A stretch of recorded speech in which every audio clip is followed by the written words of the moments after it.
Estás escuchando Milenio 3 por Aluka Nanica. 1:37, buenas madrugadas amigos. Os confieso que hace mucho tiempo que tenía ganas de hacer una tertulia como esta. Carmen Porter, buenas madrugadas. Buenas madrugadas, Iker. Alberto Granados en la nave del misterio, nuestro compañero Juanma Frasquet con estas músicas tan especiales. Y es que hoy nuestro estudio se convierte en una especie de redacción distinta, como distintos siempre han sido los periodistas de sucesos. Para que lo entendáis un poco mejor por qué hacemos hoy esta especie de convención amistosa, sobre todo intentando descubrir lo que en su día no se publicó, las anécdotas, las vivencias de una profesión como es el periodismo, de este tipo totalmente distinto al resto. Porque nos da la impresión de que en los tiempos que corren, esa figura casi mítica del buscador, del detective reportero, pues poco menos que se está perdiendo. Es una rara avis ya. Aquí tenemos a unos cuantos que merecen mucho la pena, que han escrito grandes líneas. Algunos de sus libros jalonan esta mesa del Estudio 1 de la SER.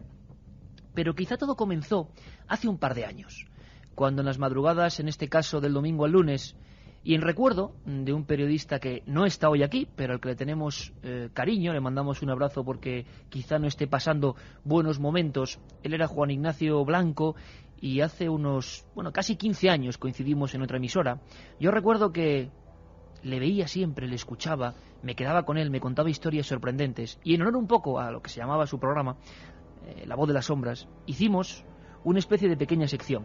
Una sección que, curiosamente, yo pensé que no iba a llegar al fondo de los oyentes. Una sección que hablaba simplemente, o profundamente, de algunos de los grandes crímenes ocurridos en nuestro país. Y la reacción fue sorprendente en el sentido de que mucha gente conoció a los criminales, conoció a las víctimas, pasaba diariamente por aquellos lugares. Era como si la huella del crimen siguiese permanentemente flotando sobre el ambiente. La Voz de las Sombras tocó muchos temas, muchas historias, algunas conocidas y otras menos, y sonaba con una canción muy especial que compuso un compañero, Javier Rodríguez, Una noche de fiebre.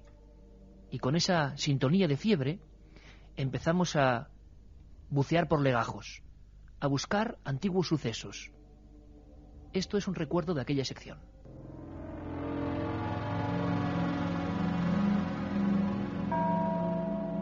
Carretera de León a Caboyes. En una esquina ve un trozo de carne. Piensa en un trozo de material de algún matadero. Incluso piensa en algún perro abandonado. Y este hombre levanta ese trozo de carne con sus propias manos, porque sabe que los caracoles suelen adherirse a este tipo de superficies. Cuando lo levanta, se da cuenta que son dos piernas de hombre coronadas por un cinturón. Está serrado a la altura de la cintura.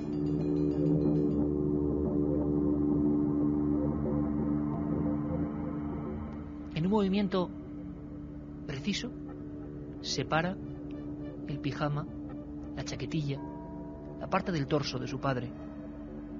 Y después, decidido, pensando en que libraba una lucha entre el bien y el mal, saca una especie de estaca gruesa que había estado noche tras noche limando. Era la barra de las cortinas,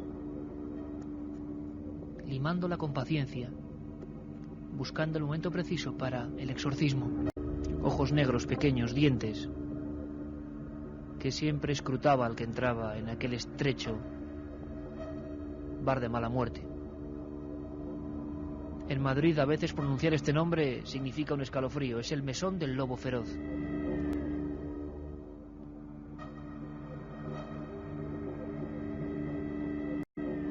Cuando abrió su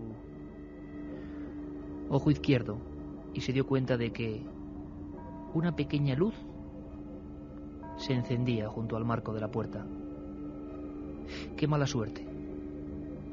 Era la luna reflectando en el filo de un cuchillo.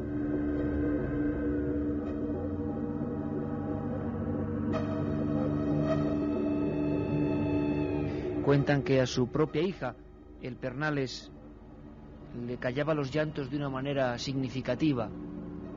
A la pobre niña Josefa de 2 años, cuando no dejaba de balbucear, le daba la siguiente receta: La cogía de los pies, cogía un duro de plata, lo calentaba al fuego y marcaba la efigie en la espalda de la niña.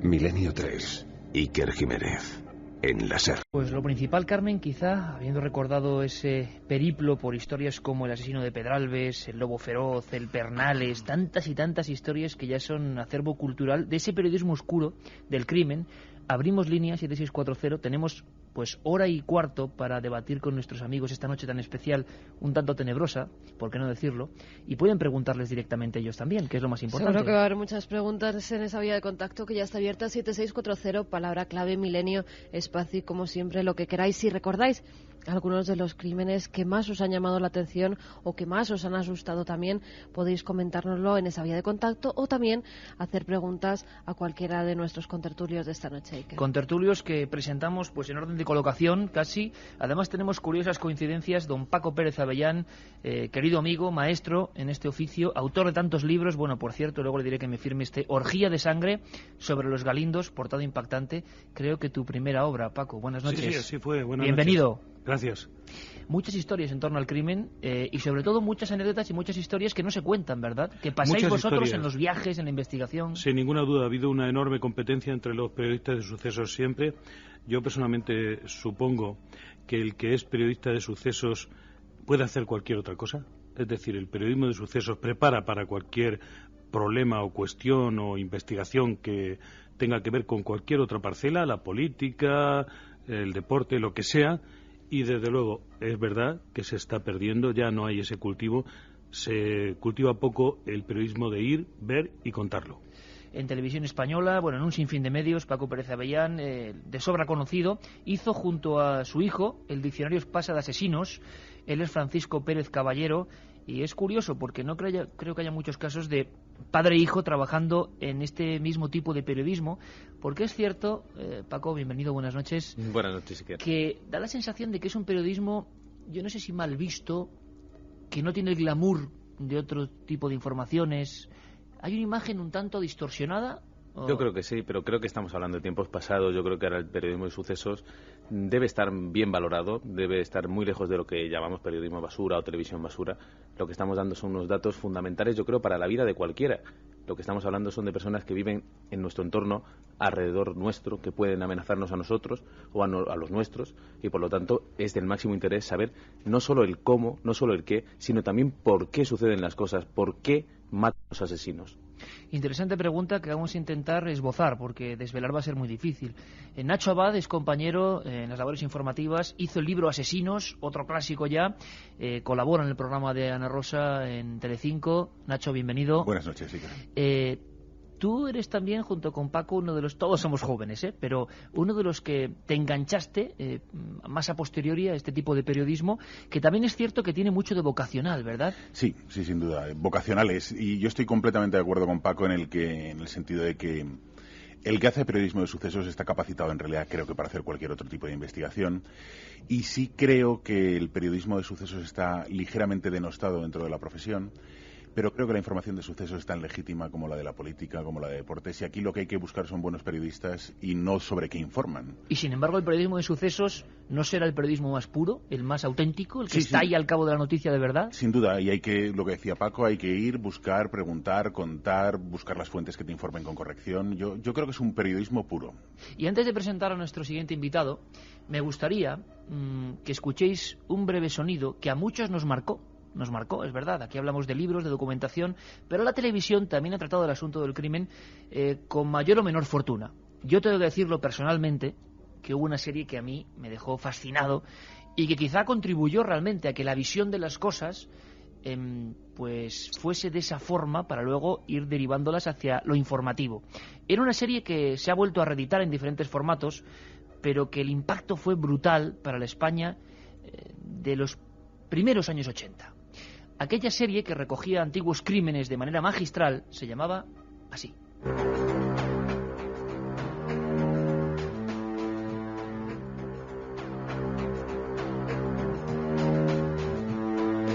La historia de un país es también la historia de sus crímenes, de aquellos crímenes crímenes que dejaron huella.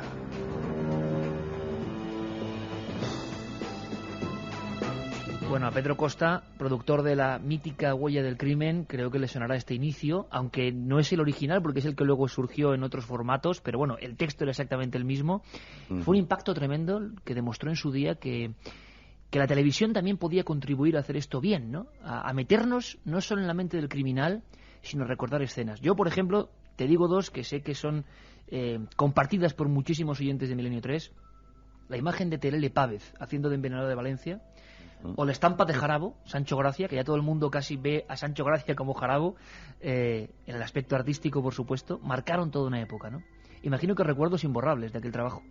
Sí, por supuesto, es un trabajo de estos que me costó mucho hacerlo, como todo este tipo de trabajos, porque yo llevaba muchos años convencido de que nosotros teníamos crímenes tan importantes como tenían los ingleses o los americanos o los franceses, y nos hinchábamos, todo el mundo sabía quién era Landru, y quién era Petiot, y quién era Caril Chessman, y la gente pues no sabía quién era Envenenado de Valencia, o quién era Jarabo, quién era pues Higinia Balaguer, ¿no? Entonces, finalmente, pues en los años 80 conseguí hacer esta serie.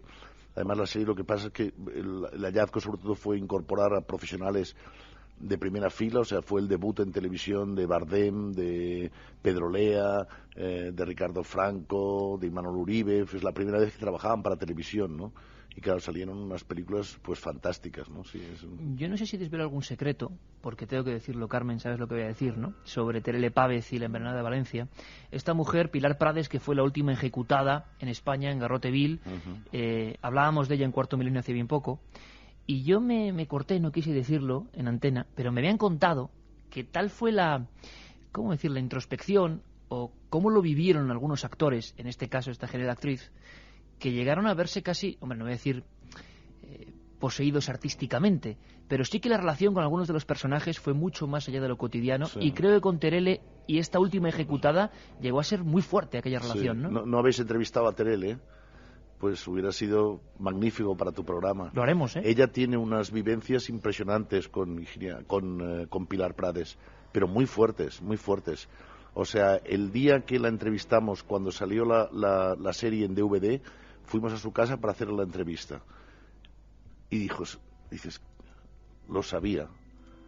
Era el día del Pilar, el día anterior, no sé qué, tal, es decir, va unida toda la imagen de Higinia Balaguer en su vida desde que la incorporó.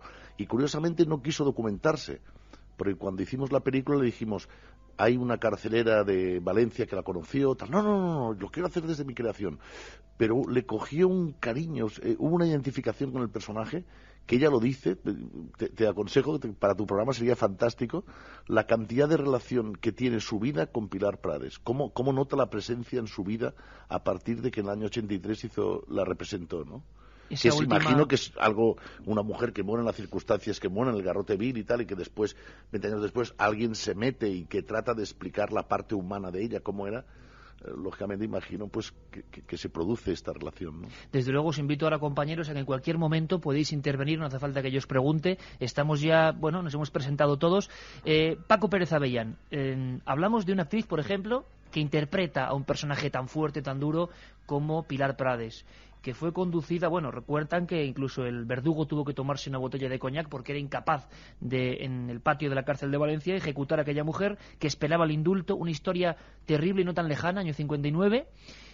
Hay historias dignas de película que han pasado sin pena ni gloria, que cualquier guionista las coge y serían grandes éxitos, porque ha habido crímenes que superan a cualquier ficción, ¿verdad, Paco, en este país? Sin ninguna duda, y de ellos hay que aprender. A mí me parece que el maestro Pedro Costa hizo una aportación fundamental, llevando al cine algunos de los más importantes.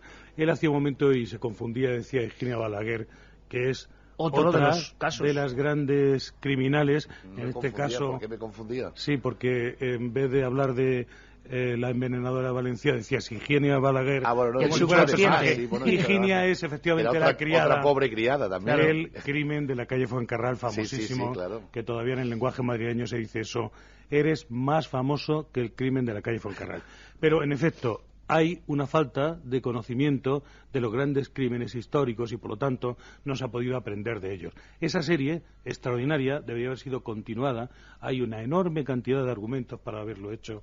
hay criminales tremebundos, no solo en los tiempos antiguos, sino en los tiempos ya mucho más modernos, en los que hemos descubierto otro tipo de asesino, el asesino inteligente, el asesino en serie, que muchas veces, incluso a niveles oficiales, se sigue negando que no existe este criminal. A veces, para no tener que homologar al asesino, se dice o se habla de asesino de repetición en vez de asesino en serie. Bueno, efectivamente, de esos grandes criminales y de su psicología, de lo que hicieron, por ejemplo, Pilar Prades es sin ninguna duda una asesina en serie, capaz de matar una y mil veces, como lo son todas las envenenadoras. Ellas siempre hacen eso de ensayo y error, es decir, tienen que matar muchas veces porque van aumentando la dosis y solo lo conocen según el efecto que producen en la persona que están envenenando. Pongámonos en el caso de alguien que una y otra vez tiene que tomar la decisión de quitarle la vida a una persona. Eso es una envenenadora. Y contrariamente a lo que algunos norteamericanos han defendido, que no existían asesinas en serie, pues en España las ha habido, y muchísimas en todo el Levante. Una de las representantes es esta Pilar Prades, que además hizo y llevó a cabo una auténtica, un modus operandi totalmente propio, en el que efectivamente le robaba la familia entera a la mujer que hacía objeto y víctima de sus esfuerzos. Es decir, ella lo que hacía era directamente acceder a tener una familia, un negocio, un dinero, todo robándoselo al ama a la que servía, envenenándola. Luego en la segunda hora te voy a preguntar por uno de los casos que no se llevaron al cine, los Galindos sí se llevaron, pero en una película, no en La huella del crimen, ¿no? Sí. No en La huella del crimen, sí. La portada Orgía de sangre, el primer libro de Paco Pérez Avellán. Que se han cumplido ahora 30 años de los Efectivamente. Galindos, ¿no? Aquí mataron a 5, pues es uno de los casos que más repercusión y más escalofríos han causado en la audiencia de Milenio. Luego contaremos qué pasó o qué pudo pasar en ese cortijo, o si es el caso ejemplo típico de caso perfecto o cold case, ¿no?, como dicen los americanos. Pero también, por ejemplo, tenemos ahí a Paco Pérez Caballero. Últimamente vosotros, me refiero también a Nacho Abad, habéis cubierto sobre todo televisivamente el mundo del suceso, sucesos muy recientes que también calan en la memoria. ¿Alguno que, si te pregunto así a bote pronto, Paco, no puedes olvidar, que has cubierto ahí en el lugar de los hechos y prácticamente cámara al hombro? Bueno, hay muchos. Yo creo que Nacho también va a coincidir conmigo en los casos principales. Sandra Palo es un caso terrible que nos ha marcado a todos. El asesino de La Baraja, que es sin duda el culmen del crimen aquí en España, es la llegada del asesino frío, calculador. Yo tuve la oportunidad de cruzarme con él. ¿Te lo cruzaste? En un momento en la Audiencia Provincial de Madrid, cuando estábamos despistados, unos periodistas, estábamos haciendo unos comentarios en los pasillos, esperando precisamente que subieran a Fredo Garán, y en ese momento, pues de estas cosas que tiene el destino, que nos cruzamos con él y tuvimos un segundo, ¿no?, que separó el tiempo, que se cruzaron los ojos, y te puedo asegurar que para un periodista como yo, que he estado en muchos sitios, he tenido la ocasión de conocer a otros asesinos, verles la cara, lo que sentí en ese momento no lo he sentido con ninguna otra persona. Para empezar, me pareció una persona muy distinta de lo que por lo menos yo tenía en mente, ¿no?, de una persona que se había entregado, pues eso, después de una noche de borrachera, que incluso podía haber ciertas dudas sobre si realmente era el autor de todos los crímenes de La Baraja. En ese momento, que se quedó el tiempo congelado, luego los periodistas que estuvimos ahí lo comentamos, quedaron muy pocas dudas. Ese hombre era una persona capaz de salir a la calle con el único objetivo de matar por placer, por diversión, por dejar, pues yo creo que el tema de La Baraja, que es lo que finalmente todo el mundo va a recordar y hemos recordado, fue en principio una anécdota que luego él continuó y que luego él disfrutó con ese juego, pero que no era la idea inicial. La idea inicial pues era ir por un grupo determinado de personas contra el que él tendría sus motivos aleatorias, quiero decir, no tenía una serie de objetivos, sino que hoy salía a matar y encontraba una persona que en ese momento pues tenía la mala suerte de cruzarse en su camino. De hecho, por ejemplo, en el caso del portero de la calle Alonso Cano, él tuvo la mala suerte, o la otra persona la buena suerte, de que le tocó al portero y no a una mujer cartero, que era su primer objetivo, y que se escapó porque cerró la puerta del portal y él desistió. La suerte a veces en la vida pues es la diferencia entre seguir adelante o quedarse en el sitio. Luego hablamos de eso. A mí me vienen más casos, suscribo todos los que apunta Paco, pero por ejemplo tenemos Sonia Caravantes, Rocío Baninco, Vanessa Lorente, ¿no?, lo recordaréis todos, mató a la madre de un hijo para robarle el bebé. tenemos el asesino del Puchet, tenemos 200.000 que han ocurrido últimamente, ¿no? Y cosas muy graves. De todas maneras, a mí la verdad es que cuando hablábamos fuera del estudio, yo estoy de acuerdo con Paco en que hay que conocer la historia de los crímenes, pero me preocupa, y entiendo que en esto cada uno tenemos nuestra opinión, a mí me preocupa más que conocer la historia, que creo que es necesario, ¿qué grado de responsabilidad tenemos los periodistas para intentar cambiar las cosas? Es decir, creo que los periodistas debemos informar con honestidad, veracidad, pero al mismo tiempo creo que tenemos un lugar dentro de los medios de comunicación para conseguir influenciar. Es decir, a mí más me preocupa si se puede cambiar determinadas leyes para que haya más justicia. Y eso me preocupa muchísimo más. Me preocupa más la ley del menor, me preocupa que se haya un cumplimiento íntegro de las penas. Y creo que desde los medios de comunicación podemos presionar a los poderes políticos para que se cambien esas leyes. Y en realidad, porque yo creo que el que mata, mata, y es muy difícil ir por la calle un día y si te van a pegar una puñalada, evitarlo, porque no puedes estar en la cabeza de otro. Pero sí podemos cambiar las penas en determinados sentidos para que por lo menos cree más pavor el hecho de asesinar. O al menos es la reflexión. No pase tan desapercibido y que no ocurre nada y a los 4 días está hablando de otra cosa. Sí, y que el dolor de las familias sea quiero decir, nos habrá pasado a todos, que cuando nos enfrentamos al dolor de las familias de las víctimas, nadie tiene respuestas para ese dolor. Y al menos yo creo que la ley no debe buscar el dolor, sino la justicia, pero sí es cierto que la justicia debe responder a determinadas ansiedades de las familias. Y, por ejemplo, se resolvió hace poco el caso de Inmaculada Arteaga, en Campo de Criptana, y a mí me parece que la persona que sea condenada y un presunto asesino por unas pruebas de ADN debería cumplir todos los años a los que se condene. Nacho, lo dejamos ahí porque tenemos 1 hora para debatir ya abiertamente. Hemos presentado a los invitados un montón de historias, niños asesinos. Paco Pérez Avellán ha hecho su último trabajo de ese asunto tan escalofriante. Y Carmen, si quieres la segunda hora empezamos con un montón de mensajes de los oyentes, porque estarán saliendo un montón de casos, ¿no? Un montón de casos, algunos ya clásicos y otros pues desde hace que han ocurrido hace poquito. Bueno, pues todo eso y mucho más en esta tertulia abierta de 1 hora con 4 compañeros que son reporteros auténticos que se han acercado al mundo del crimen. Milenio 3, Cadena SER, con Iker Jiménez y todo su equipo. Gabán negro, pequeña libreta, sombrero oscuro y siempre tomando notas en el lugar de los hechos. La iconografía de los años 50 sigue aún hoy reflejando una romántica imagen de un oficio en vías de extinción. El auténtico periodismo de sucesos.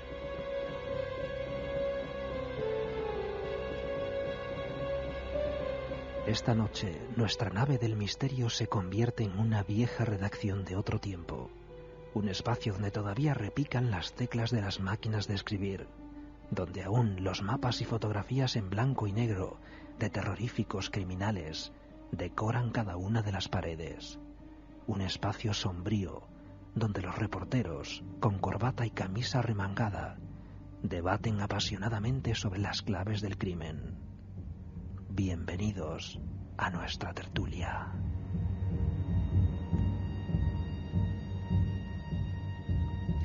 Dos y 7, aquí continuamos. Carmen, hablábamos al finalizar la primera hora de un montón de sucesos, de casos que a bote pronto surgen así en la memoria colectiva del 7640. Sí, además surgen sobre todo desde las provincias que nos escribe la gente, pues los crímenes más impactantes que se han producido en sus ciudades, en sus provincias. Maleta con cadáver dentro en estación de tren, contar esa historia. Hombre, todo un clásico que sí que recreasteis en el caso cine, ¿verdad? Del cadáver descuartizado.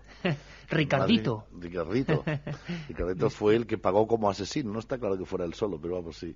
Pablo Casado se llamaba la víctima.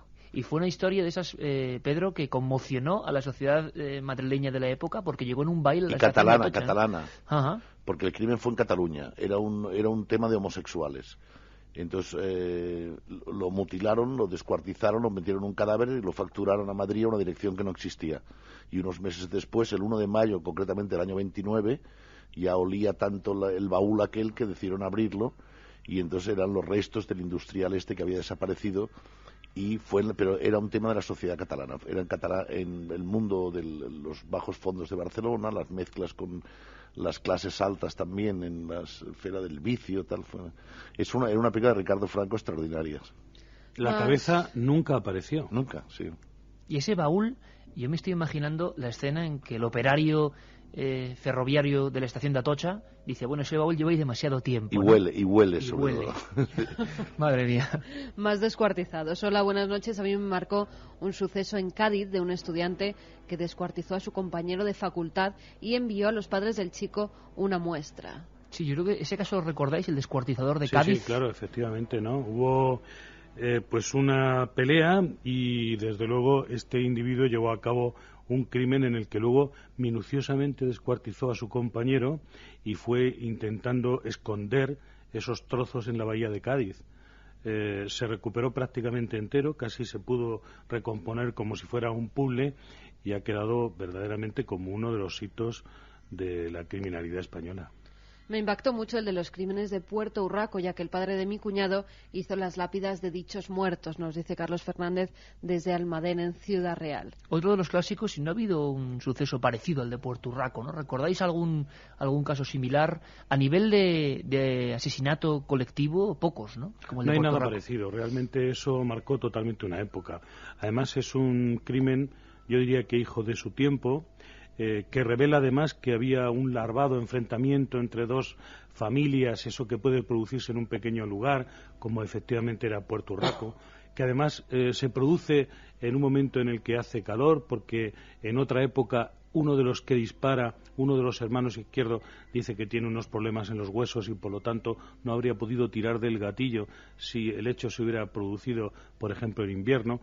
Y luego hay un largo encarcelamiento de estas personas en las que, bueno, habría que haber seguido la evolución de ese pensamiento, si verdaderamente estaban influidos por las hermanas, si había ciertamente un intento de soslayar el pasado o de realmente cumplir cuentas, ajustar cuentas con él.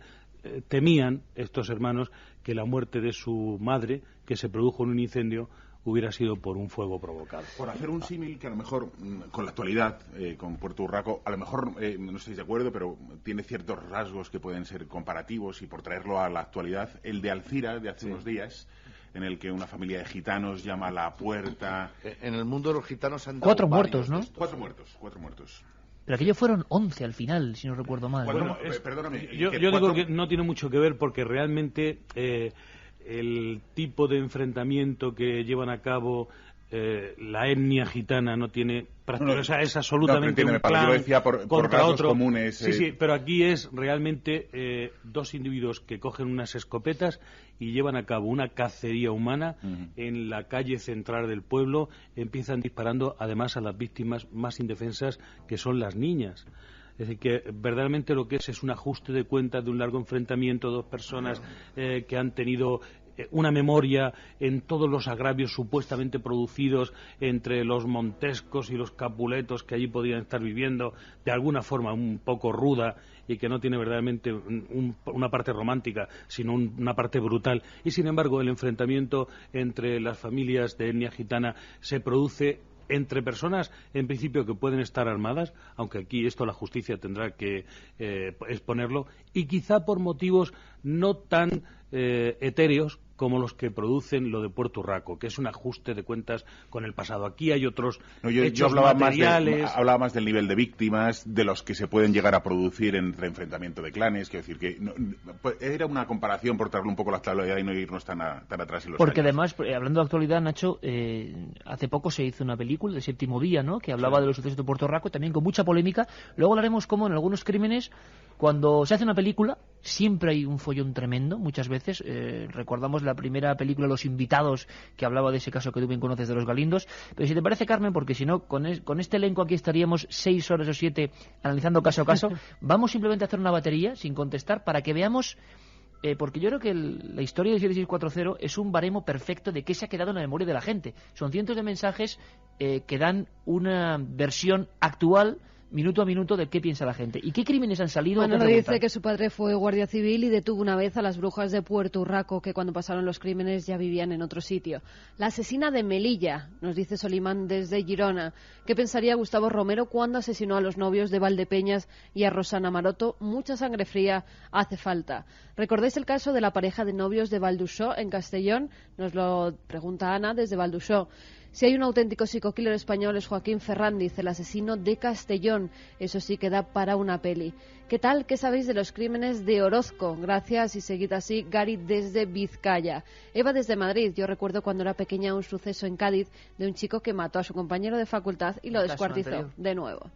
¿Qué tiene el Levante? Mucha historia negra. Un saludo desde Barcelona. El violador de viejas de Santander mató a una vecina de mi abuela. El crimen de Silio en Cantabria. Crímenes absurdamente brutales, nos dice Alex. El crimen que más me impactó de pequeño fue el de los Galindos, ya que vivía en un cortijo a pocos kilómetros de allí y pasamos mucho miedo, nos dice Ricardo. Una batería amplia que demuestra que hay muchos crímenes que dejaron huella, como decíamos antes, y que no se van del inconsciente colectivo. Hablábamos de Puerto Urraco, año 90, si no recuerdo mal. En aquella fecha, Manuel Marlaska Jr. debía ser muy joven. Manuel, buenas noches. Buenas noches. Era joven, estás? pero allí estuvo en Puerto Urraco. ¿Allí estabas ya? Yo debuté en el 88, sí. Te iba a preguntar que siendo tan joven, ¿qué le implica o qué le obliga a uno para decir yo quiero ser reportero de sucesos? Pues yo cubrí ese suceso para un periódico entrañable al que guardo un cariño especial, que fue el diario El Sol, que desgraciadamente no duró mucho y allí trabajé. Yo llevaba ya 3 años trabajando. Oye, ¿alguna imagen, Manuel, que se te quedó así como, pues, como un fotograma? El olor. El olor. El olor, sí. De Puerto Urraco siempre lo digo, pero es cierto. Es el olor a sangre lo que se quedó, ¿no? Con el calor que hacía y ese olor que solo se da cuando hay esa gran acumulación de víctimas, es lo que se queda. Recuerdo que Luis Rendueles, mi compañero, me contaba lo mismo en Herreros de Rueda, no sé si recordáis, un pueblecito de León. Un tipo, Jesús Andrés Iglesias, se dedicó desde una ventana a disparar a la procesión, provocó 5 muertos en el pueblo, 5 víctimas, y Luis me ha comentado lo mismo, ¿no? El olor a la sangre que queda impregnado prácticamente todo el pueblo, ¿no? Yo me hice reportero de sucesos, aunque parezca mentira, por la tradición familiar, digo, por casualidad, porque yo hacía cultura y espectáculos, pero uno de mis maestros y de los mejores periodistas de sucesos que yo conozco, que es Jesús Duba, se marchó del ya donde yo trabajaba al país y dijeron, pues chico, te hacemos un contrato si te pones a hacer sucesos. Y dije, bueno, pues vale. Y así empezó. Por cierto que Manuel Marlaska, junto a Luis Rendueles, recién mencionado, ha publicado algunos libros clásicos también. Hoy hablamos de libros que han quedado también en la memoria colectiva, como El Así son, así matan, que está aquí, delante de la mesa. Fotos de, en este caso, Anglés y Arcan, AA, bastante maléfica, por cierto. ¿Podrías destacarme, como hemos preguntado un poco y vamos a hacerlo a lo largo de esta noche, alguno de esos casos, imagino que Puerto Urraco será uno, que el periodista no puede ver solo como informador, sino que llegan a cautivarte, a obsesionarte? Parece que el periodismo de sucesos llega a veces a dominar al propio informador, ¿no? Uno no vive para otra cosa y está pensando y está siendo un detective, una persona implicada dentro de la historia, ¿no? Yo creo que por el largo... Bueno, Puerto Urraco para mí significa, creo que lo decía antes Paco Preciado ya muy bien, ¿no? Es el fin de una época, es el fin de un tipo de crimen en España y ya a partir de ahí empezamos a detectar y empezamos a ver otro tipo de criminales, ¿no? Habéis hablado antes de Alfredo Galán, está Pérez Rangel de Barcelona, Chimo Ferrandiz, por supuesto, hay otro tipo de criminales bastante distintos, ¿no? Pero yo creo que por el largo recorrido que tuvo, ahora va a hacer, me parece que son 13 años, fue en el 93, el crimen de Anabel Segura, ¿no? El crimen de Anabel Segura, por lo absurdo que tuvo, que me recuerda mucho al del niño italiano que Tomás. Eso es, que ha saltado esta semana, ¿no? 2 Terrible. tipos secuestran a Anabel Segura, no saben qué hacer con ella, en pocas horas la asesinan y luego durante prácticamente 2 años están intentando extorsionar a la familia, intentando sacar el dinero del rescate, ¿no? El crimen es tan cutre, el crimen es tan... Los personajes además que rodean al crimen son tan vulgares y luego tuvo un recorrido tan largo, tan enorme, que bueno, que yo creo que todos los que cubrimos el secuestro de Anabel Segura, que luego asesinato de Anabel Segura, nos vimos un poco implicados y que no por supuesto tan implicados como los policías que lo resolvieron, que me consta que tuvieron una implicación personal que hoy dura con la familia, hoy siguen viéndose habitualmente con la familia, pero a mí es un crimen que por lo cruel y por lo absurdo me parece apasionante, ¿no? Luego, por supuesto, los criminales que aprenden, creo que lo decía antes Paco también, pues son apasionantes, ¿no? Joaquín Ferrandiz iba aprendiendo en cada crimen, ¿no?, de los que cometía. Y Alfredo Galán también fue aprendiendo poco a poco de cada crimen. Estos criminales, desde luego, como decía el coronel Ressler, que es este experto del FBI, que él está en contra de la pena de muerte, pero no por razones morales ni éticas, sino porque los asesinos hay que aprender, ¿no? Y si los matas no puedes aprender nada más de ellos. Manuel, pues queríamos saludarte, que tuvieras esta intervención, otro ejemplo de la estirpe del periodismo de sucesos que se prolonga en el tiempo y además con frutos maravillosos, recomendables. ¡Hala! Un libro escalofriante, ¿eh? Las Así son, así matan, le deja a uno con una sensación de verdad, de inquietud que no se va durante los días, después de leer este libro que publicó Temas de hoy en su día. Manuel, gracias por intervenir en esta tertulia y te mandamos un abrazo muy fuerte a todo el equipo de Milenio 3. Ojalá vengas aquí muy pronto, ¿eh? A vosotros, un saludo a todos los que estáis allí. Manuel Marlaska es hijo de otro Manuel Marlaska legendario en el asunto del crimen, de la investigación, del periodismo. Paco Pérez Caballero, hijo de Paco Pérez Avellán. Yo creo que hay que hacerle la misma pregunta. ¿Cómo un chaval joven se dedica a este periodismo tan difícil, tan raro, tan extraño? En tu caso, ¿cuáles fueron las motivaciones? Parece que este periodismo sí que tiene algo que engancha, que es distinto, ¿no? Que es distinto al resto de... Sin ninguna duda. Además sí que le ayuda mucho pues el crecer en un ambiente en el que está rodeado de viejos ejemplares de periódicos del caso, que desde muy pequeño estás escuchando pues a tu padre pues hablar del crimen, no como una cosa que hay que esconder, no como aquello que nos daba vergüenza comprar el caso y nos escondíamos en el ya para que la gente no supiera que estamos interesados por los temas de sangre, sino como un proceso que toda sociedad debe asumir, ¿no? Una enfermedad de la sociedad que podemos combatir mediante el conocimiento. Yo antes, Nacho, decía que bueno, que no se puede prever, ¿no? Si una persona va por la calle y te quiere apuñalar, pues probablemente no puedes hacer nada. Pero si tú eres consciente de que existe un apuñalador que ha apuñalado a varias personas, que tiene un modus operandi determinado, que lleva varias semanas por esa zona, pues tú puedes ir prevenido. Igual no te salvas, pero desde luego lo que no se puede hacer es aquella técnica del avestruz, de esconderse, de decir no, vamos a callarnos porque si no generamos una alarma. Pues no se trata de generar alarma, pero Paco, sí de prevenir. Yo nunca quería decir en ese sentido, a mí me parece que la información es buena y hay que darla, pero si recordáis el caso del asesino del naipe, hubo miles de teorías sobre una famosa estrella, hubo una alarma social terrible. Yo recuerdo que la gente me paraba por la calle y me decía, oye, va a ser en nuestro barrio donde va a matar el asesino del naipe el próximo. Hay que ser responsable de eso, desde luego, Nacho. Entonces, en ese sentido... Hubo inquietud real en todo Madrid, ¿eh? Sí, no, yo recuerdo algunos programas en los que se hablaba, era una estrella, ¿no? Sí, se jugaba con la próxima localidad en la que iba a cometer los crímenes, y eso es un poco frívolo, desde luego. Estaba muy de moda CSI también. Sí. Era el impacto de ser todos un poco Grissom, ¿no? Y buscar... Que no hay que olvidar que es ficción, Iker. CSI está basado en una realidad, pero es una serie de ficción y está basado en unos personajes reales, pero que no son ni mucho menos Grissom. Si existiera una persona tan completa como Grissom, pues no sé cuánto le deberíamos pagar para que resolviera. Y todos los crímenes estarían ahí al alcance de nuestra mano. Y lo cierto es que, bueno, hay muchos misterios, hay muchas cosas que nunca sabremos de los crímenes y de los criminales más estudiados. O sea, que mucho menos, ojalá tuviéramos aquí un Grissom en España o ni siquiera existe en Estados Unidos. Pues también hay algunas cosas, por ejemplo, que entroncan con el misterio, como es el crimen del rol, al que mucha gente hace referencia, el asesino del rol. Vamos a comentarlo ahora, el asesino del rol, porque es un caso también que toca con lo extraño, novedoso en nuestro país. Todos habéis comentado algo como que hay viejos crímenes y nuevas formas de matar. Queremos conocerlo, pero Paco Pérez Caballero ha hablado del caso, que creo que es una referencia inevitable en el mundo del crimen, de la investigación, del periodismo. Lo que viene ahora es un documento entrañable y yo creo que importante. El caso, años 50, la repercusión que tuvo. Aquí tengo uno de esos viejos incunables, me decíais Pedro y Paco, que este libro ya era una cosa difícil de encontrar.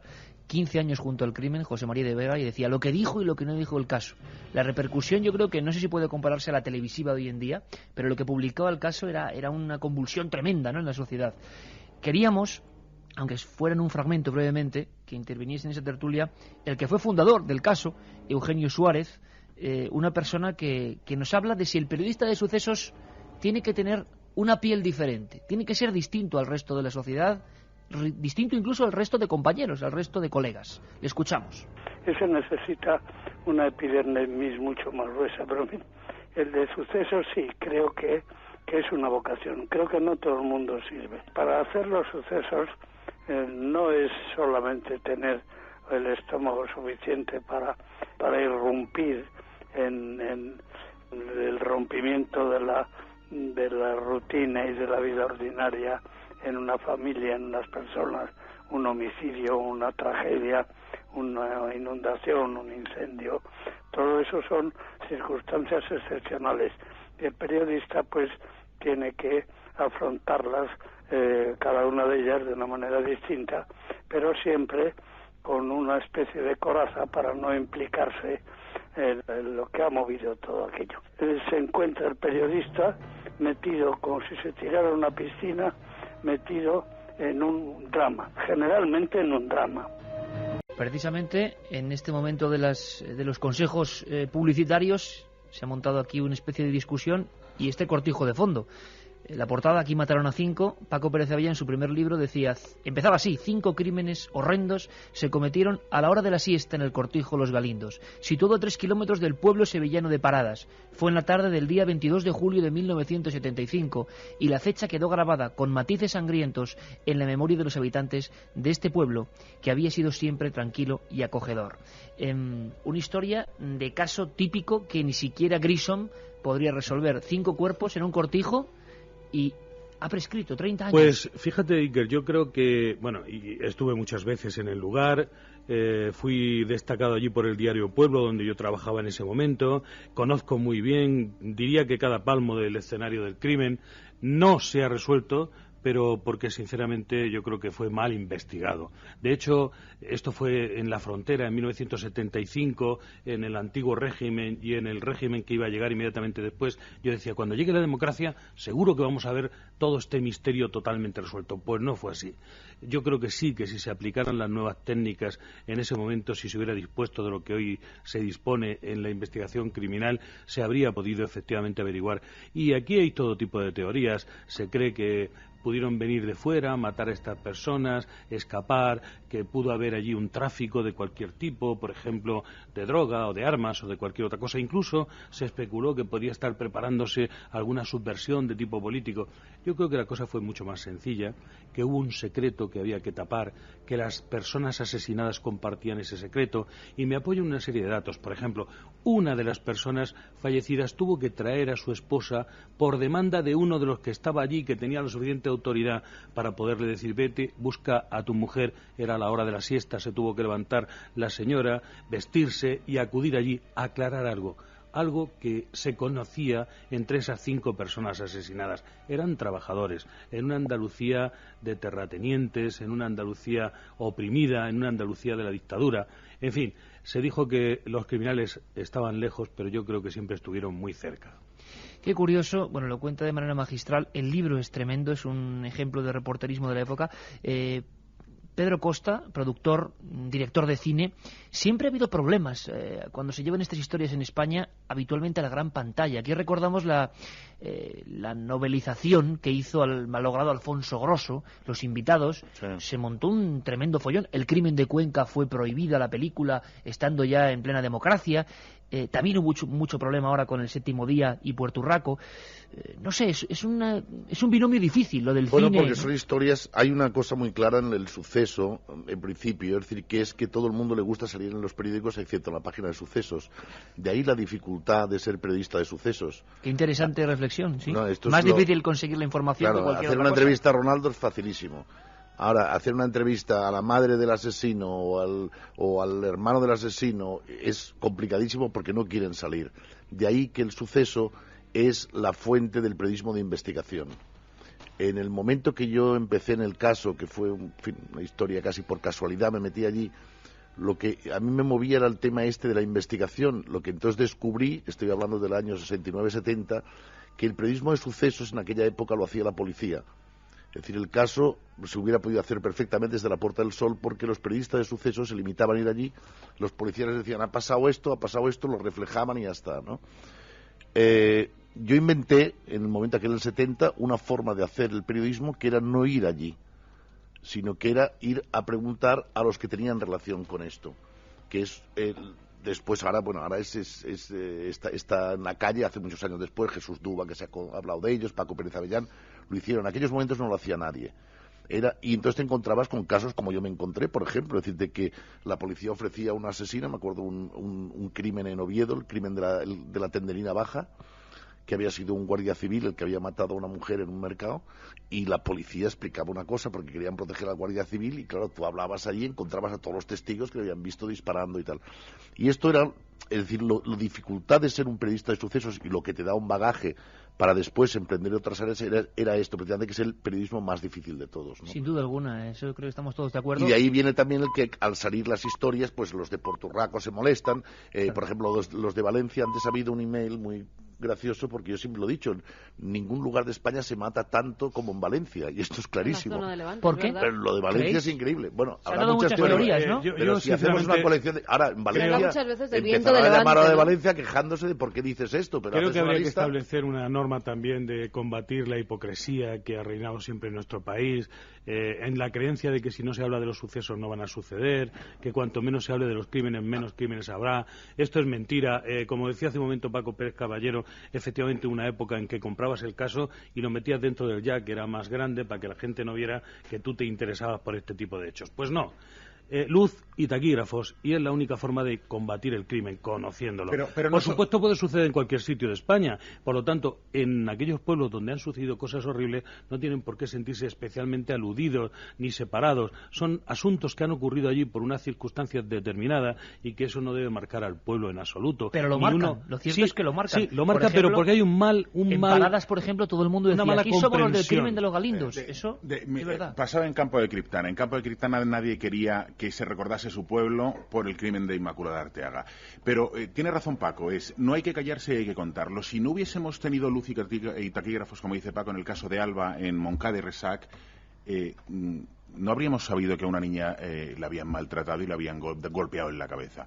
Todavía no está clara la investigación, no se sabe exactamente quién lo hizo, con la connivencia de quién, pero hay que informar. Y de hecho, yo recuerdo en esta semana 4 casos de malos tratos a menores de los que hay que informar y pedir explicaciones a los poderes públicos. Hubo una lentitud judicial, hubo una lentitud policial, y en ese sentido hay que apretar a los que nos cuidan para que nos cuiden más y nos cuiden mejor y hagan mejor su trabajo, porque para eso están.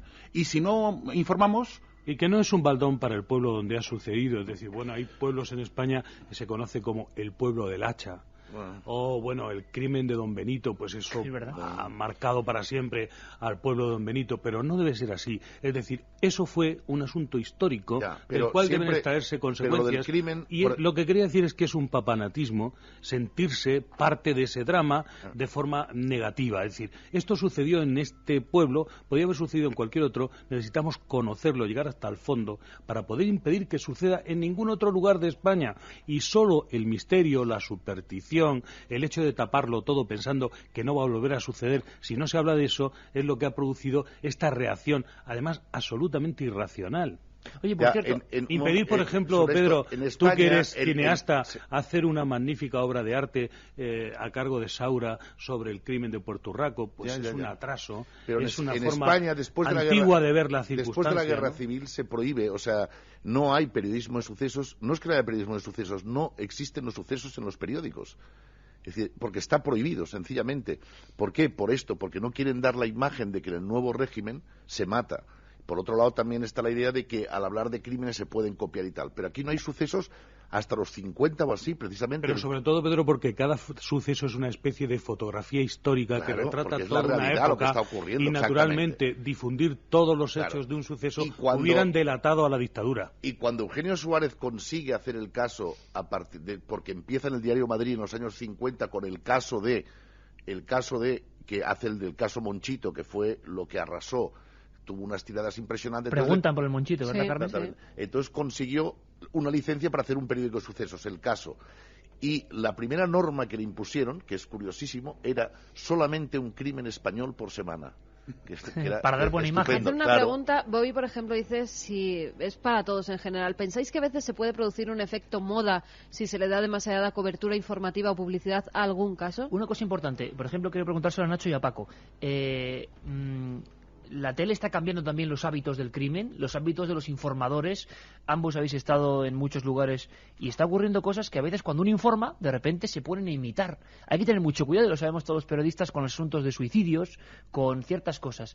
Eso ocurre ahora con, por ejemplo, las agresiones filmadas en móvil sí, salen en una televisión porque deben salir, y en vez de conseguir el efecto contrario, a veces parece que ayudamos a que ocurra lo... Pero eso también es como con los perros. Hay un ataque de perros y a los 2 días tienes otros 4 ataques de perros. Y yo no creo que la televisión, Paco, yo creo que estamos de acuerdo. Yo creo que la televisión no es responsable de las actitudes irracionales de las personas. Pero bueno es plantearlo. ¿Cómo está cambiando la tele el mundo? Pero darle la vuelta a la pregunta. ¿Y si nos callamos y no informamos, dejarían de ocurrir todas estas cosas? Por lo menos parecería que no ocurre nada.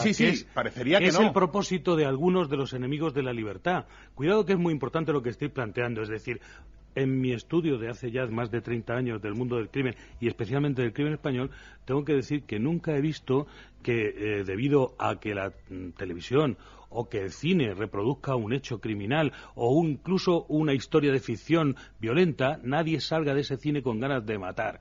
Es decir, el crimen se produce debido a los cambios sociales, al caldo social en el cual se crea por una serie de razones que no están estudiadas en la mayoría de los casos y consideradas, pero que no es para nada consecuencia ni de la literatura, ni de la cinematografía, ni la obra artística, ni del trabajo de los periodistas. Yo te quiero plantear la siguiente cuestión para todos nuestros oyentes, si querías.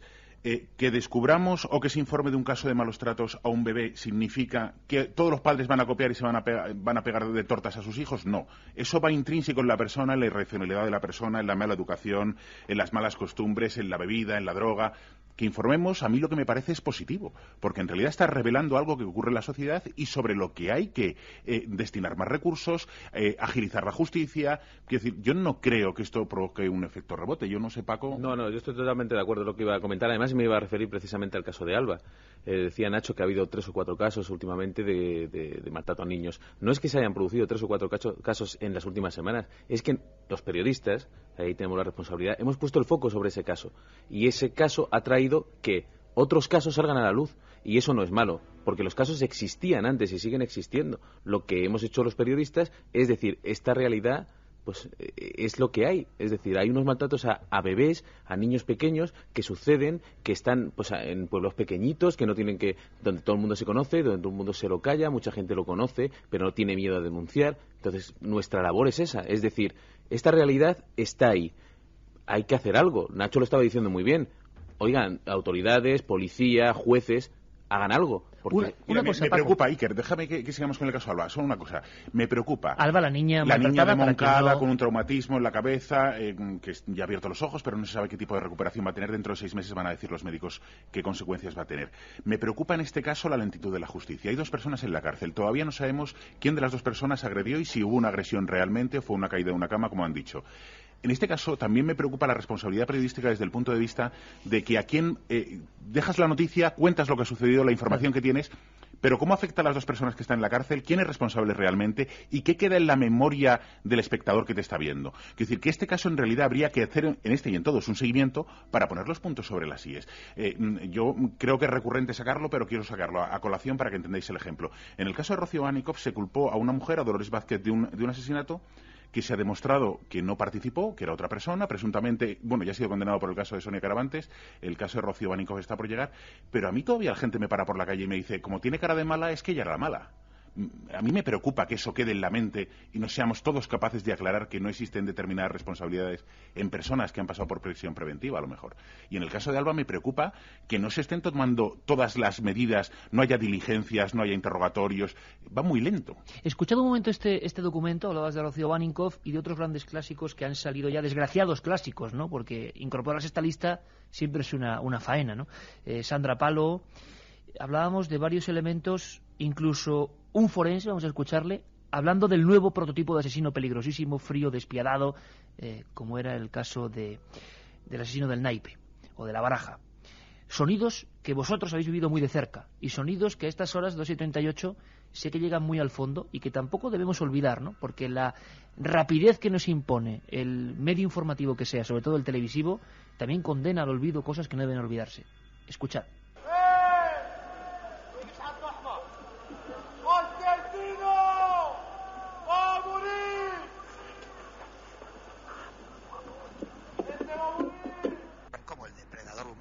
Que sale a la caza, matar por la sensación de que se siente cuando se mata.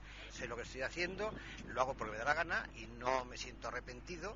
Esa manera de ser, por supuesto, no le modificaba para nada ni su manera de pensar, de conocer o de poder actuar. No se trataba de conductas irrefrenables y luego sabiendo siempre lo que hacía. Eso está claro, es decir, del informe no se desprende ningún elemento que disminuya la responsabilidad criminal en caso de que sea considerado autor. Te vas a pudrir en la cárcel. Sí. Te vas a pudrir. Por favor, señora. Voy a ser tu pesadilla. Yo no te deseo la muerte, pero te vas a pudrir. Me está viendo la cara. ¿Me la ves? ¿En la cara? Tú me la ves, ¿verdad? Vamos, señora, tranquila. Voy a ser tu pesadilla. Milenio 3. Iker Jiménez. En la SER. Batería rápida porque yo tengo una pregunta. Estamos viendo momentos muy tensos. Antes había un tándem genial entre Pedro Costa, director de cine, de películas, yo creo que ya de culto, míticas, como el caso Almería, otro caso tremendo, que quizá mucha parte de la audiencia no recuerde. Paco Pérez Avellán, autor de tantos libros, colaborador de tantos medios. Paco Pérez Caballero, autor, junto a Paco Pérez Avellán, por ejemplo, el diccionario Espasa de Asesinos. Autor de Asesinos es Nacho Abad, nuestro compañero también en las labores informativas en Telecinco, por si mucha gente se ha incorporado a estas horas. Luego os voy a preguntar si habéis tenido problemas, por ejemplo, personales. Este oficio es muy difícil. Imagino que llegar a momentos de esta intensidad, con una cámara al hombro, con una libreta, o con una cámara de fotos, o una filmadora de cine, tiene que ser problemático. Vamos con otra batería de qué está pensando la gente. Vamos con mensajes en el 7640, ya sabéis, palabra clave, Milenio, espacio y como siempre vuestras preguntas. El crimen de Jarabo, esa casa dicen que está maldita, ¿es cierto? Soy Eva, ¿ahora hay más crímenes que hace años o es que ahora nos enteramos y antes no? Hola, me llamo Manuel. En los años 80 desapareció un niño prodigio. ¿Qué pasó con él? El niño pintor malagueño. David Guerrero Guevara. Francisco desde Hospitalet de Llobregat, en Barcelona, el asesino de la katana. El arropiero, es espeluznante. ¿Qué sabéis de su examen físico? ¿Conocéis al asesino de Martos en Jaén, donde un anciano mató y descuartizó a su mujer y la tiró a la basura? Un saludo de Fofé. ¿No pensáis que a veces se puede producir el efecto moda del que hablábamos antes? Del crimen de Cuenca, César de las Mesas nos lo pregunta. En el barrio de Benalúa, hace unos 15 años, un chaval mató a 3 amigos porque se reían de él. ¿Os acordáis? Salva desde Alicante. Me molestó que se achacase el rol a ese crimen. Soy asiduo al mismo juego que ellos y no tiene nada que ver con lo que ponía en su diario.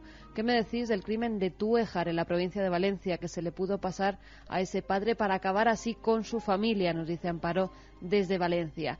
En Lanzarote hubo un vigilante que asesinaba a sus parejas y les sacaba el hígado para después cocinarlo y comérselo, nos dice Patri, la vigilante. ¿No veis crucial ahondar en la conducta de los autores, autoras de los crímenes, en lo psicológico, lo ético y lo filosófico? No creo en la maldad intrínseca, nos dice Luis. Anda, escuchando este tipo de rosario de Galería del Horror, es difícil no creer en la maldad. Tantos nombres, tantas historias, pero a mí me gusta ir más a lo personal, porque estoy seguro que mucha gente, viendo a periodistas de diferentes generaciones, le va a interesar. Es muy difícil este oficio, ha habido escenas, imagino, inolvidables, y a veces el periodista también se mete en problemas, imagino que incluso con reacciones violentas hacia él. ¿Os ha ocurrido alguna vez? ¿Lo habéis pasado realmente mal investigando un crimen, por ejemplo, intentando llegar al fondo de un asunto que estaba demasiado tapado? Desde luego, puede llegar a convertirse en una auténtica obsesión, intentar llegar al final del asunto, que no es el trabajo del periodista propiamente. Es decir, los periodistas deberíamos limitarnos a dar la información que obtienen los policías o que obtienen los jueces, etcétera. Pero inevitablemente, y tú hablas hace un momento de ese asunto, hay una especie de detective dentro, no solo de los periodistas, sino de todas las personas, y un intento de conocer la verdad. Esto puede convertirse en una auténtica obsesión que no te deja descansar y que además haces volver una y otra vez sobre ese asunto que queda pendiente, y algunos de los crímenes que aquí se han puesto en esta mesa, que están sin resolver o que al menos tienen parcelas muy oscuras, son todavía una obsesión para muchos periodistas de este país. Lugar donde ocurre un crimen muy importante parece que queda marcado de por vida, ¿no? Hablaban de la casa de Jarabo, imagino que hay mucha leyenda urbana también. Hemos sabido, por el ejemplo del caso de Pietro Arcan, que imagino que vosotros cubristeis en su día, tardó mucho la casa en venderse. No, está la de los Urquijos se ha vendido todavía. Exacto, eso ocurre también. La de la katana tampoco, el asesino de la katana tampoco. La de los Urquijos, yo he rodado una película allí y la alquilan para rodajes. Estuvo Tom Cruise a punto de comprar la casa cuando vino Nicole Kidman aquí a rodar los otros. Es una casa fantástica y tal, pero luego ya se enteró de lo que había pasado y no hay forma de vender la casa. El estigma del crimen curioso. en el lugar. Hay bastantes casas, decir, en las que no Es decir, que la gente no las compra. O sea, y si las compran por desconocimiento. Recuerdo un reportaje de las provincias que entrevistaban a los habitantes de casas donde se habían producido asesinatos. Madre mía. Un grandísimo reportaje, y cuando mía. les contaban que se habían producido asesinatos se quedaban perplejos. Yo siempre me he imaginado... Algo queda en las casas. Lo que está claro es cuando se produce una muerte violenta, esto es que hay muchas experiencias, alguna ya cosa por queda propia ahí en la sugestión casa. no es muy Bueno, agradable vivir en una casa donde ha habido esos asesinatos tan cruentos. El doctor forense, que de todos conocido, con 4.000 autopsias a la espalda, doctor Andrade, me acuerdo que él decía que a él le costaría estar en una de esas casas. Bueno, hay como una especie de filosofía que vendrá de lo más ancestral, del lugar donde se han cometido hechos luctuosos. Nacho, escuchábamos sonidos procedentes de la radio y de la televisión. ¿Algún momento que lo hayas pasado especialmente mal cubriendo una de estas historias para demostrar hasta qué límite se puede llegar siendo reportero de sucesos? Pues yo, Iker, yo casi prefiero no hablar de esto porque es algo que es intrínseco a la profesión, pero creo que no hay que darle más importancia de la que tiene. Que una vez me ha quitado el sueño. Pero que pues, no es leyenda. No es leyenda, no es leyenda. Que alguna vez te ha quitado el sueño, te ha hecho plantearte algunas cosas, pues sí, pero yo prefiero no hablar de esto. Prefiero contarte otra anécdota. Cuando hablábamos de las casas, yo te puedo decir que viajo muchísimo, supongo que como Paco hijo, viajo muchísimo actualmente y conozco más las provincias y las capitales por lugares donde se han cometido crímenes que por su bagaje histórico. Y yo cuando voy con mi familia digo, mira, allí mataron a Menganito, allí mataron Eso a nos fulanito. pasa a nosotros con el misterio. Sí. Aquí apareció el no sé qué, aquí apareció... De formación profesional. Sí, ¿no? pero de los problemas yo creo que no hay que perder tiempo en hablar de eso. Paco, tú hiciste un libro maravilloso sobre Jarabo, monográfico, clásico también. ¿La casa quedó maldita? O imagino que son las leyendas que acompañan a Jarabo. Hombre, naturalmente hay algunas de estas casas en las que pasan cosas extrañas y que además producen una gran sugestión, pero también hay otras, y lo conozco muy directamente, como la casa en la que mató el Monchito, que se ha hablado aquí, Ramón Oliva Márquez, y ahí pues la gente vive con total normalidad. Lógicamente, si recuerda aquello que sucedió allí, pues pueden salir impresionados o les puede crear algún tipo de inquietud. Yo diría que que es una cuestión también de cómo enfrentas este asunto, ¿no? De una forma racional, o si prefieres esa parte supersticiosa en la que crees que allí pueden quedar los restos de toda esa maldad, ¿no? Normalmente no suelen quedar restos de la maldad, a menos que el malo tenga un aspecto esotérico, extraño, misterioso, que ahí sí. Hombre, yo creo que no queda nada, Paco. Utilizando la racionalidad, yo creo que no queda nada. Lo que pasa es que si puedes elegir entre el segundo B y el segundo A, donde ha habido un crimen... Pero tú elegirías el segundo B, por claro. supuesto. Decía Pedro que efectivamente la casa de los Urquijos es una magnífica casa. De que ocurren cosas en las casas donde ha ocurrido hechos violentos. Pero eso está probado, Pedro. Hombre, está probadísimo. Mucho más probado que el que no ocurre. Claro que ocurren. Ocurren sensaciones extrañas, está allí. Hombre, Pero yo recuerdo muchos... recientemente, Pedro... Las personas impresionables también, ¿eh? No. Yo ya digo qué debate. Conozco las dos partes, ¿eh? La gente que al enterarse de que en esa casa ha sucedido un hecho truculento la ponen en venta, o el que no quiere comprar una casa donde ha sucedido una cosa como esta, y el que no tiene ningún problema en comprar a la baja una casa donde hay dificultades para venderla por estos problemas. En fin, el hecho está ahí y significa, sobre todo, dos formas de entenderlo, ¿no? Una es racional, los muertos no hacen daño. O eso creemos. Pero es que si tuviésemos que remontar u otra, años, el temor. Yo en la casa en la que vivo no sé si ha pasado algo alguna vez. Pero, por ¿No has ejemplo, investigado en la ella? casa de Antonio Grillo número 3, Claro. se puede decir, porque ha sido publicado muchas veces, hay varios crímenes superpuestos en el mismo lugar, en la misma habitación, durante diferentes años. Es que las coincidencias existen. Claro, Iker. y además, efectivamente... Pero son muchas coincidencias. Pero os voy a decir una cosa, yo no sabía que existía, Nacho, ese reportaje de las provincias increíble, pero muchas veces leyendo los libros precisamente de Paco Pérez Avellán sobre el Jarabo en concreto, yo me imaginé una escena que creo que nunca ha ocurrido, pero imaginaos que alguien compra una casa en un barrio caro de más de Madrid, como es el barrio de Retiro, en la calle López de Rueda, y uno está en la cuarta planta, tranquilamente, no vamos a decir el número, y caramba, compra el libro de Paco Pérez Avellán, y se da cuenta de que en su casa el Jarabo mató 4 personas.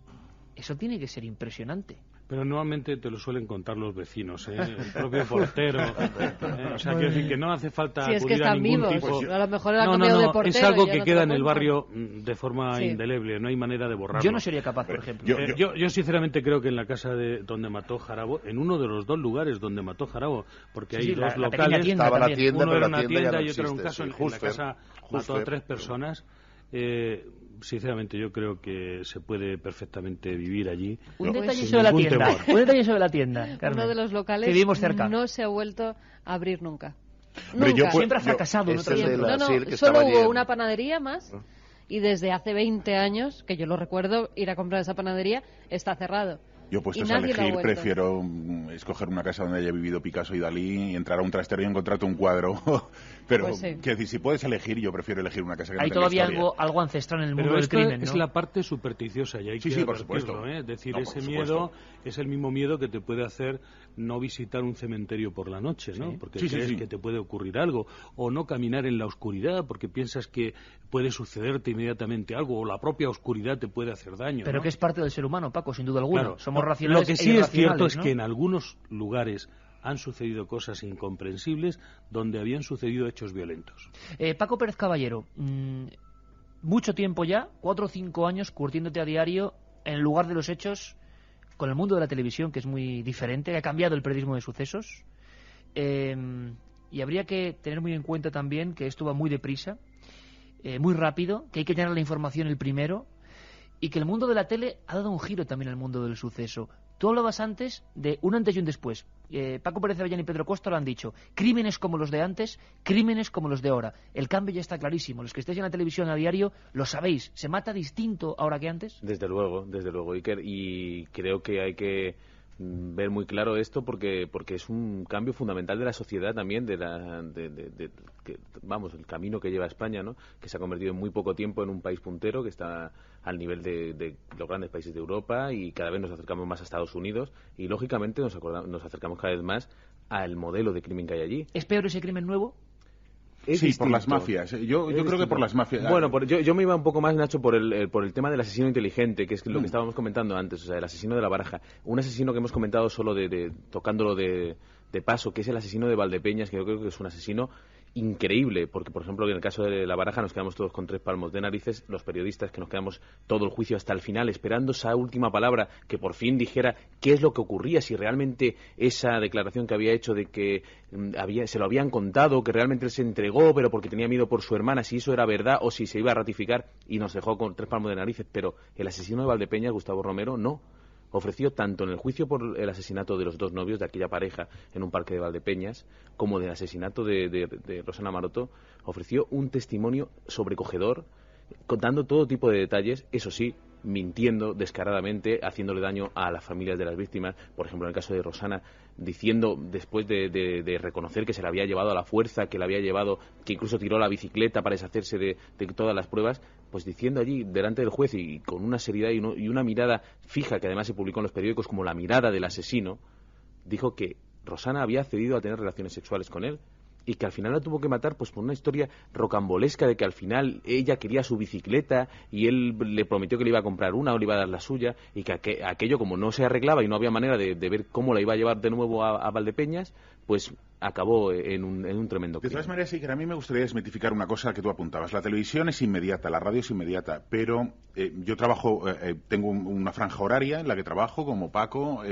y esto es, yo trabajo desde las 11 menos cuarto hasta las 2 en antena por lo que pueda suceder. Pero un periódico, y es mucho más inmediato el periódico, si un crimen ocurre a las 3, yo tengo tiempo desde las 3 de la tarde, durante toda la tarde hasta la noche, incluso a la mañana, para hacer llamadas y enterarme de qué ha sucedido. Un periódico tiene horas de cierre y, por tanto, es mucho más inmediato y es una urgencia mayor. Quiero decir que hay que desmitificar que la televisión en ese sentido es inmediata, porque sí es inmediata en la noticia rápida, la tregua de ETA, todos estos datos, pero tienes tiempo para reflexionar y tienes tiempo para hacer llamadas y averiguar. Lo que sí querría puntualizar una cosa que, como estamos diciendo también las cosas buenas del periodismo de sucesos, me gustaría decir una cosa mala que por lo menos yo he vivido muy de cerca, ¿no? Tal vez la competencia que hay brutal entre las televisiones, fundamentalmente las televisiones Que es privadas, el medio multiplicador por excelencia. sin duda, a veces hace que muchas personas que a lo mejor no están adecuadamente preparadas y que no saben realmente lo que está sucediendo en los lugares de los hechos, pues carecen de sensibilidad. Y yo he podido ver compañeros, ¿no?, que en un momento, quizá porque le están apretando mucho las tuercas, pues han llevado a personas, a familiares que están llorando a sus víctimas el día justo después de haber sucedido un hecho terrible, que las han arrancado de un tanatorio, que las han arrancado de un cementerio, para ponerlos delante de una cámara, prácticamente para balbucear, simplemente en busca de ese testimonio que realmente, ¿qué nos aporta? Más que sufrimiento, dolor. Yo estoy de acuerdo en que hay que hablar con la familia de las víctimas, sin ninguna duda, pero cuando ellos estén preparados para hablar y cuando ellos quieran, y lógicamente después de un proceso, ¿no? Por ejemplo, a Nacho yo le he visto temblar, ¿no? y implicarse con las víctimas, por ejemplo, en el caso Villanueva, pues con una gran sensibilidad. Hay que tener muy en cuenta siempre que las víctimas son víctimas y que lo que tú tienes que dar fundamentalmente es la información de lo que ha sucedido allí, del porqué, de el cómo están las víctimas, no lo podemos imaginar. En otro debate, Paco, sobre las audiencias. Y aprovecho que he de la sacado, televisión, ¿no? Paco, gracias, el caso Villanueva, Condenado a muerte, es el último libro que he escrito, que es el relato de Javier Villanueva en la cárcel, junto con Alfonso Egea. No es un libro puramente de investigación, que quede claro, es el diario de Javier Villanueva, un español que iba a ser condenado en Bolivia, gracias a Dios no ha sido condenado, por un crimen que no cometió. Tuvimos acceso al sumario, un sumario que nos costó Dios y ayuda a conseguir, y luego tuvimos acceso a su diario, y es brutal. Lo que Javier Villanueva ha pasado en esa cárcel, la injusticia con la que se le ha tratado, las torturas a las que fue sometido, me parece brutal. Pues lo comentaremos, Nacho, aquí en Milenio 3. Por cierto, Pedro Costa, productor de La huella del crimen, las injusticias y el agarrotamiento incluso de inocentes, ocurría. Las estanqueras de Sevilla. Menuda historia que nos contaste aquí. Vamos a ver si tenemos, por favor, un documento que creo que es muy interesante. Le voy a pedir a Juanma Frasquet que ponga simplemente, además con una voz muy peculiar, el documento número 6. Juanma. Las estanqueras de Sevilla, unas estanqueras muertas, 3 implicados, el crimen del Tarta, conversión mística dentro de la cárcel, y muchos años después, es la maravilla del periodismo de sucesos, ocurre algo asombroso. El crimen aparentemente ya resuelto, los culpables en el sillón de la muerte, 20 años después, ejecutados, pasa esto. Ave María Purísima. Sin pecado concebida. Usted es el padre Antequera, ¿verdad?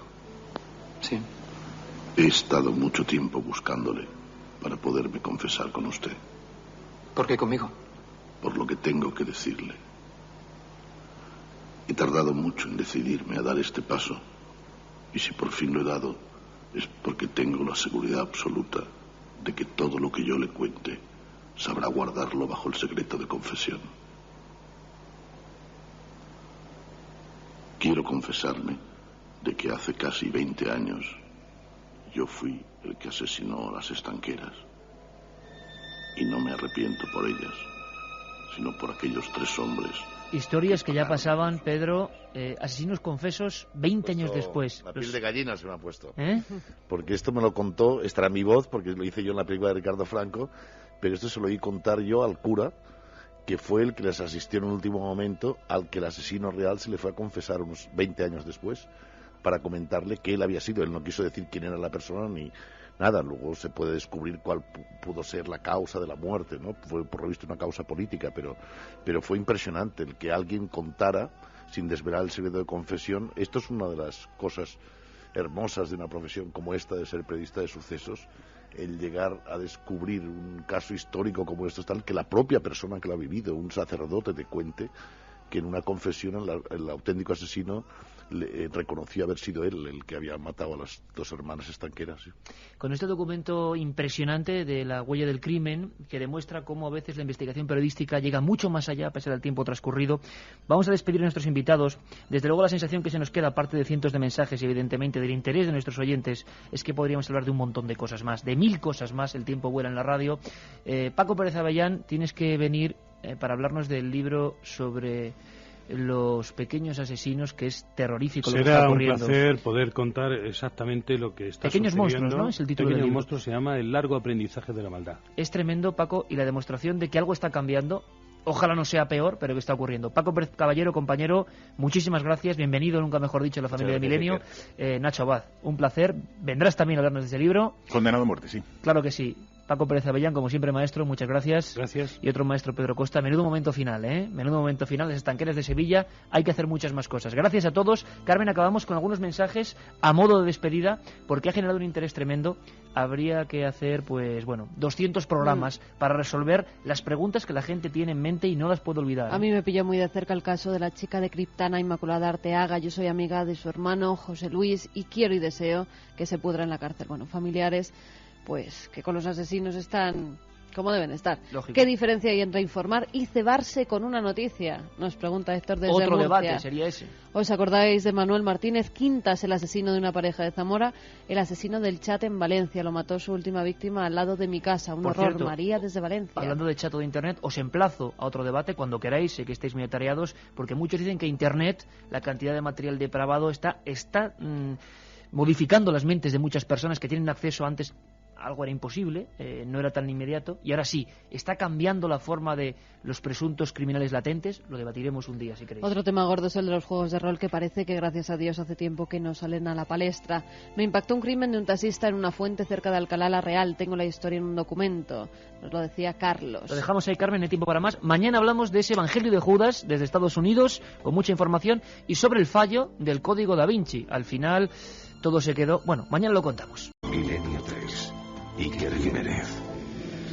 Cadena Ser.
Bien, ya aprendimos a crear objetos sólidos. Ahora vamos a aprender a manipularlos. Para esto primero voy a crear unos objetos sólidos aquí y lo voy a hacer de una manera muy rápida y ahora sin medidas específicas. No voy a dibujar directamente en el isométrico, voy a hacerlo mucho más rápido y práctico haciéndolo en las vistas. Voy a seleccionar entonces mi rectángulo y voy a dibujarlo aquí. Oh, no se seleccionó ahora. Ahí está. Y veo que no solamente me quedó dentro de mi envolvente, sino que también me quedó al ras de mis ejes. Me ahorré muchos problemas. Ahora voy a extruirlo, voy a seleccionar mi objeto en la vista isométrica y voy a escribir extrude. Lo voy a lanzar al tamaño aproximado que yo quiero y también lo voy a verificar en las vistas frontal y lateral. Ahí lo quiero más o menos y le voy a dar enter o clic. Después voy a crear un segundo objeto. Ahora voy a hacer un cilindro que parta desde dentro de mi rectángulo. Voy a dar clic. Voy a dar clic y ahora voy a decirle cuánto quiero. Voy a dar clic y ahora cómo voy a extruirlo si no lo puedo ver. Solamente hay que cambiar en esta tercera opción el estilo visual y voy a seleccionar el modo alámbrico que me permite ver todo en modo de rayitas y puedo seleccionar los objetos que hayan quedado ocultos o en intersección. Voy a extruirlo también, extrude, y lo voy a hacer mucho más alto. Ahí está. Voy a volver a la vista conceptual para verlos en sólido y veo que están en intersección. Pero esto no los afecta el uno al otro, solamente están ocupando un mismo espacio, pero sin que les cause ningún daño. Si lo subo o lo bajo un poco más para poder apreciarlo, puedo ver que ni el cubo ni el cilindro fueron afectados. Voy a volverlos con control Z. Y entonces ahora, ¿cómo puedo hacer que estos se afecten para crear un diseño? Lo primero que voy a hacer es entender que esto es muy parecido a Illustrator. Y entonces voy a partir de esa idea. Primero lo voy a unir, como si fuera lo de buscador de formas. Voy a unir estos dos objetos. Voy con la herramienta unión. La herramienta unión me permite seleccionar todos los objetos que voy a unir. Pueden ser tantos como quisiera. Esta vez solo tengo dos, entonces selecciono los dos y luego doy enter. Y listo. Como podemos ver, ahora es un único objeto. Voy a dar control Z para quitar la unión y ahora vemos que sí se seleccionan por separado, ya no son un único objeto. La siguiente herramienta es la de sustracción, que me permite quitarle un elemento al otro. Es decir, la parte que está en intersección sí se va a retirar del otro objeto, causándole una modificación. Por ejemplo, y esto es más práctico, si lo vemos, voy a escribir subtract y voy a seleccionar el objeto al que le voy a quitar algo. Entonces digo, a mi cubo, selecciono el cubo, enter, le voy a quitar el cilindro, selecciono el cilindro, enter. Y vemos que ahora sí hubo un efecto. A mi cubo le quité el cilindro y todo lo que el cilindro le tocaba al cubo. Entonces, si tengo otros elementos que tocan mi cubo, van a ser retirados con todo el elemento que estaba siendo tocado, que ocupaban el mismo lugar, el mismo espacio. Vamos a regresarlo. Control Z, ahí está. Ahora le voy a quitar el cubo al cilindro.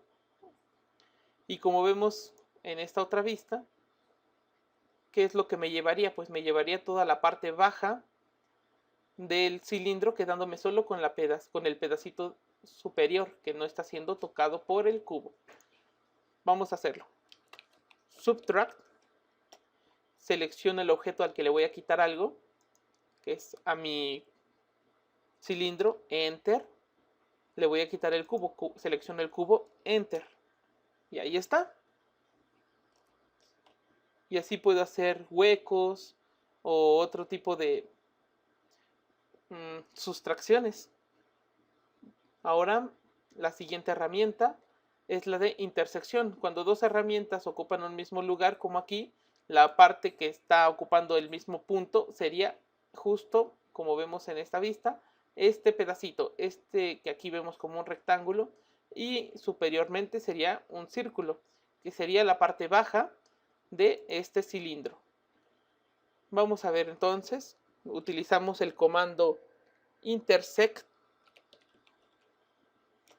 y seleccionamos los elementos que están en intersección, que serán estos dos, y voy a dar Enter. Y veo, ahora me quedó solamente el pedacito de abajo, donde tanto el cubo como el cilindro estaban coincidiendo en tiempo y espacio. Voy a dar Control Z. Voy a moverlo con ayuda de los ejes. Si les tiembla un poco así como a mí, es porque me está tomando en cuenta los snap. Voy a desactivarlos con F3 y F4 y ven cómo ahora los puedo recorrer. Puedo recorrer esto de una manera sin que se me esté haciendo así, todo random. Bien, lo voy a dejar justo aquí. Ya voy a volver a activar los snap para que no se me vaya a olvidar. F3, F4. Ahora sí. ¿Qué pasa si aquí hago la intersección? Pues que me voy a quedar solamente con la parte baja de medio cilindro. Porque es la parte en la que están tanto el cubo como el cilindro juntándose en un mismo espacio en un mismo tiempo. Entonces, vamos a hacerlo. Intersect y selecciono los objetos en intersección. Y órale. Y ahí está, justo el pedacito que creíamos que iba a quedar. Y eso son las herramientas más básicas que vamos a utilizar en esto y que casi siempre vamos a usar nada más. Ahora vamos a aprender a cortar. Bueno, ya aprendimos a unir, entonces vamos a aprender a cortar estos objetos. Voy a regresarlo. Ahí está. Voy a dejarlo unido. Unión. Selecciono los objetos y Enter. Ahí está. Ya son un único objeto. Lo quiero cortar. ¿Qué puedo hacer? Bueno, de hecho me quedó muy chiquito. Bueno, sí, así está bien. Vamos a cortarlo. Para cortarlo necesito un plano que me pueda dividir mi objeto totalmente. Ya aprendimos que una línea, por ejemplo, cualquier tipo de línea, polilínea, 3D poly o esta línea simple, si le marcamos otra que le haga un corte, aunque sea imaginario, la podemos romper justo en ese punto. Solamente tenemos que seleccionar y luego indicamos el comando trim y ya decimos qué parte queremos quitarle. Qué parte se va a cortar gracias a que están en una intersección. Pero estos son líneas que interseccionan a otras líneas. Pero ¿qué pasa con estos objetos? ¿Cómo podría cortarlo totalmente y sin que se lleve la mitad de un pedazo? Sin tener que hacer, por ejemplo, otro cubo para poder rebanarlo. Pues utilizamos aquí un plano que no tiene espesor. Entonces podemos dividirlo sin dejar huecos. Los planos se convoca como plane surf el comando y voy a dar Enter. Voy a seleccionar un punto y me voy a ir de un punto al otro extremo. Por ejemplo, de aquí voy a irme desde este punto, doy clic, hasta la parte superior. Clic.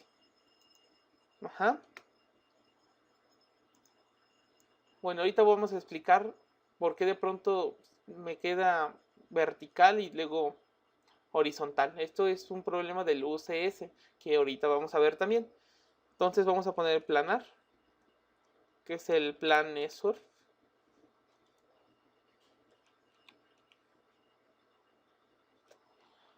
Voy a establecerlo entonces de un punto al otro, de un punto bajo izquierdo a un punto alto derecho. Lo puedo seleccionar y lo puedo desplazar con estas líneas también, con estos ejes. Lo voy a subir por ahí aquí, voy a darle clic para soltarlo y ahí está. Voy a cortarle este pedazo. Voy a cortar justo esta línea, hagan de cuenta, bueno, este planar hagan de cuenta que es una cuchilla, pero todavía no tiene el efecto de cuchilla, solo lo está tocando. Pero todavía no está cortado. Veo que si selecciono un pedazo me lo selecciona todo. Ahora voy a dar _slice y me dice con slice selecciona el objeto que vas a cortar. Voy a cortar esta pieza, le doy clic y luego doy enter. Y ahora me dice que seleccione qué método lo voy a cortar. Mi método va a ser el de la superficie, que es este planar o superficie. Voy a entonces teclear la letra S de superficie y voy a dar enter. Y ahora me dice que dé clic sobre esa tal superficie que estoy diciéndole. Voy a darle clic a este y le voy a dar un clic más y ya quedó. Voy a retirar esto seleccionándolo y darle suprimir. Y como vemos, ya lo tenemos cortado. Si lo veo en esta vista, veo que no me hizo... me dejó un corte limpio, o sea, no hay que perdí algún...